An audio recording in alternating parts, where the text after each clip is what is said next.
Hello friends केमिति अछंती आशा करे भलो थिबे मु आलोक आपनको पुणी थरे स्वागत करूची आपनकर चैनल एम ओडिया क्लास रो आउ एक फ्रेश भरा अध्याय को फ्रेंड्स आज आमे डिस्कशन करबा पृथ्वी अभ्यंतर रो शिला और खनिज। तो शिला खनिज विषय रे बुझबा पूर्वरु हमको बुझबा को पड़िबा प्रथमे जे पृथ्वी रो अभ्यंतर कोन। पृथ्वीर अभ्यंतर मान पृथ्वीर भीतर एमती क्यों जिनिस अच्छी जहाँ कि आमको एते स्ट्रॉन्ग कर धरी रखी आमे जते कंस्ट्रक्शंस करू जहाँ किसी करिले मध्य कौन प्रभाव पड़े नहीं। तो फ्रेंड्स आज आम आलोचना करबा जे पृथ्वीर अभ्यंतर कौन। पृथ्वीर अभ्यंतर केते गुडी स्तर द्वारा गठित। एही स्तर गुडी को पियाज पाखुडा पड़ी होई थाए। पियाज रे जेमति गोटे पाखुडा परे पाखुडा पाखुडा परे पाखुडा थाए पृथ्वीर अभ्यंतर मध्य सेहीपरि प्रथम तापर द्वितीय तापर तृतीय तक घेरी घेरी घेरी घेरी रही पियाज पाखुडा पड़ी पृथ्वीर अभ्यंतर गुड़िक तार चतुर्पार्श्व घेरी करी रही थांती। पृथ्वी जेहेतु वर्तुलाकार तेणुक पृथ्वीर अभ्यंतर एगुड़िक मध्य वर्तुलाकार होई थांती। तो पृथ्वी जो सभा उपर स्तर टी कौन कहुए पृथ्वी सभा उपर स्तर टी भूतक त्वक अर्थात होची चमड़ा। तो पृथ्वी सभा उपर स्तर टी भूतक बा पृथ्वीर चमड़ा मध्य कहले अत्युक्ति हब नाही। एही स्तर ए जो कठिन स्तर आमे जेउठारे चल प्रचल करूछे एको ए होचे एक कठिन किंतु यार जो मोटाई देखिबा ताहले एहा सबठारु पतला अटे। एहार उच्चता जदि महादेशीय स्तर रे देखिबा मात्र 50 किलोमीटर आउ महासागरीय स्तर रे जदि देखिबा मात्र 5 किलोमीटर अटे। भूतक को महादेशीय स्तर रे सियाल जहाँ की सिलिका और एल्युमिनियम मिसिकी थाए एवं महासागरीय स्तर रे सीमा अर्थात सिलिका और मैग्नेशियम रो मिश्रण होता है। भूतक रो तळ थिबा स्तरटी को मंटल बा मध्यमंडल कहा जाए। यार गभीरता 2900 किलोमीटर अटे। ए स्तरटी सिलिका और मैग्नेशियम को नहीं गठित होता है। सबुठारु भीतर थिबा स्तरटी को कोर बा केंद्र मंडल कहा जाए। प्रथमे रहिला हमर कोन प्रथमे रहिला भूतक द्वितीय रहिला हमर मंडल बा मध्यमंडल लेन लास्ट रहउछ हमर केंद्र मंडल बा कोर मध्य एहको कहा जाए। एहार व्यासार्ध होछ 3500 किलोमीटर। ए स्तरटी को निफे जेउथरे की निकेल और फेरस थाए जहा की लुहार एक रासायनिक नाम होछ फेरस। ए स्तर रे निकेल और फेरस थाए। तापर देखिबा हमें शिला और खनिज पदार्थ।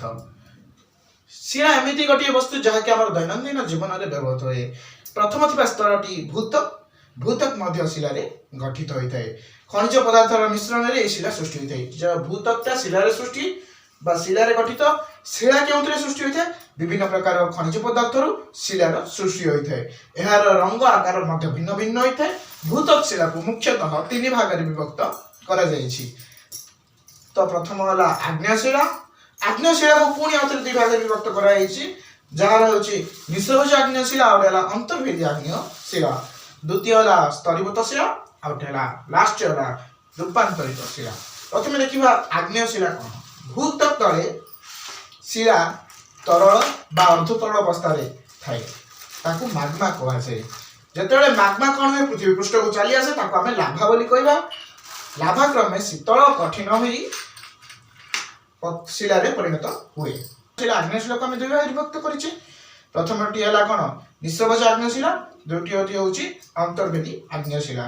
जो निश्चलभुज आग्नेयशिला अछि ताहा कोन केतक मैग्मा भूपृष्ठ रे लाभा आकार जमा होई शीघ्र शीतल कठिन जाति भूपृष्ठ को भाई आसନ୍ତି मैग्मा गुडी को लाभा आकार रे जदि भू अभ्यंतर रे थांती से को मैग्मा कहबा। जदि से बाहर को चली आसନ୍ତି देन ताका हमें लाभा बोली कहबा। जतेबेले मैग्मा गुडी को लाभा आकार रे बाहर को चली आसी शीघ्र शीतल और कठिन हो जाती भूपृष्ठ रे या को निश्चलभुज आग्नेयशिला कहा जाए। बासाल्ट होचे एक उदाहरण। द्वितीय देखिबा हमें अंतर्भेदी आग्नेयशिला। केतक मैग्मा भूपृष्ठ रे पहुंच पारती नहीं से माने भीतर ही रह जाती। भीतर रही क्रमे ता शीतल हो जाती शीतल थंडा कठिन हो गला परे से गुडी को सेतरे शिला रे परिणत होते ଏହାକୁ ଆମେ ଅନ୍ତର୍ଭେଦୀ ଅନ୍ତର୍ଭେଦୀ ମାନେ କ'ଣ ଭିତରେ ହିଁ ତାହା ରହିଯିବା ଭିତରେ ହିଁ ତାହା କଠିନ ହୋଇଯିବା ବା ଶିଳାରେ ପରିଣତ ହେବାକୁ ଅନ୍ତର୍ଭେଦୀ ଆଗ୍ନେୟ ଶିଳା କୁହାଯାଏ। ଗ୍ରାନାଇଟ୍ ହେଉଛି ଏହାର ଏକ ଉଦାହରଣ। ଦ୍ୱିତୀୟଟି ହେଉଛି ସ୍ତରୀଭୂତ ଶିଳା। ଉଚ୍ଚ ଭୂମିରୁ ଗଡ଼ିବା ବା ପରସ୍ପର ଘର୍ଷଣ ଦ୍ୱାରା ଶିଳା ଛୋଟ ଛୋଟ ଗଡ଼ି ବାଲି ବା ରେଣୁରେ ପରିଣତ ହୋଇଥାଏ। ଏଗୁଡ଼ିକୁ ପବନ ଧୂଳି କ'ଣ କରନ୍ତି ଗୋଟିଏ ଜାଗାରୁ ବା ଯେଉଁଠାରେ ସେମାନେ ଛୋଟ ଛୋଟ ଖଣ୍ଡ ହେଇ ପଡ଼ିଥାଏ ସେଇ ଜାଗାରୁ ସେମାନେ ଅନ୍ୟତ୍ର ଯେଉଁଠାରେ ନିମ୍ନ ଭୂମି ଥାଏ ସେଠାକୁ ବୋହି ନିଅନ୍ତି ଜମା କରିଦିଅନ୍ତି ସ୍ତର ସ୍ତର କରି ଜମା କରନ୍ତି। ସେଗୁଡ଼ିକ କ୍ରମେ କ'ଣ ହୁଏ କଠିନ ହୋଇଯାଆନ୍ତି। କଠିନ ହେଲା ପରେ ସେଠାରେ ମୃତ୍ତିକାରେ ବା ଶିଳାରେ କନଭର୍ଟ ହେଇଯାଆନ୍ତି। ଯେହେତୁ ଏଗୁଡ଼ିକ ସ୍ତର ସ୍ତର ହେଇକି ଜମା ହୁଅନ୍ତି ତେଣୁକରି ଏହାକୁ ସ୍ତରୀଭୂତ ଶିଳା ବୋଲି କୁହାଯାଏ। ଯେ ବାଲୁକା ରାଶିରୁ ବାଲି ପଥର ସେଥିରେ କ'ଣ ଥାଏ ପ୍ରାଣୀ ଆଉ ବିଭିନ୍ନ ଉଦ୍ଭିଦ ମାନଙ୍କର ଜୀବାଶ୍ମ ଥାଏ। ପ୍ରାଣୀ ଆଉ ଉଦ୍ଭିଦ ମାନଙ୍କର ଜୀବାଶ୍ମ ସେଗୁଡ଼ିକ ମିଶି ସ୍ତରୀଭୂତ ହେଇକି ଥାନ୍ତି ସେଠାରେ। ତ ଇଏ ଥିଲା ସ୍ତରୀଭୂତ ଶିଳା। ତୃତୀୟ ହେଉଛି ରୂପାନ୍ତରିତ ଶିଳା। ଭୂତଳ ଅଭ୍ୟନ୍ତରରେ ଅତ୍ୟଧିକ ଚାପ ଆଉ ତାପ ପ୍ରଭାବରେ କ'ଣ ହୁଏ ଯୋଉ ଆଗ୍ନେୟ ଶିଳା ଥାଏ ସ୍ତରୀଭୂତ ଶିଳା ଥାଏ ଏଗୁଡ଼ିକର ରୂପ ଓ ଗୁଣରେ କ'ଣ ହୁଅନ୍ତି ପରିବର୍ତ୍ତନ ଘଟିଥାଏ। ପରିବର୍ତ୍ତନ ଘଟି ଏକ ନୂତନ ଶିଳାରେ ପରିଣତ ହୁଅନ୍ତି ଯାହାକୁ ଆମେ ରୂପାନ୍ତରିତ ଯେହେତୁ ରୂପରେ ପରିବର୍ତ୍ତନ ହେଇଯାଆନ୍ତି ବା ଗୋଟିଏ ଶିଳାରୁ ଅନ୍ୟ ଏକ ଶିଳାକୁ ଟ୍ରାନ୍ସଫର୍ମର ହେଇଯାଆନ୍ତି ତେଣୁକରି ଏହାକୁ ଆମେ ରୂପାନ୍ତରିତ ଶିଳା ବୋଲି କହିବା।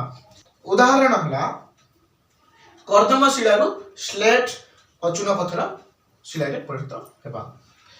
ନେକ୍ସଟ ଶେଷ ହେଉଛି ଶିଳାଚକ୍ର।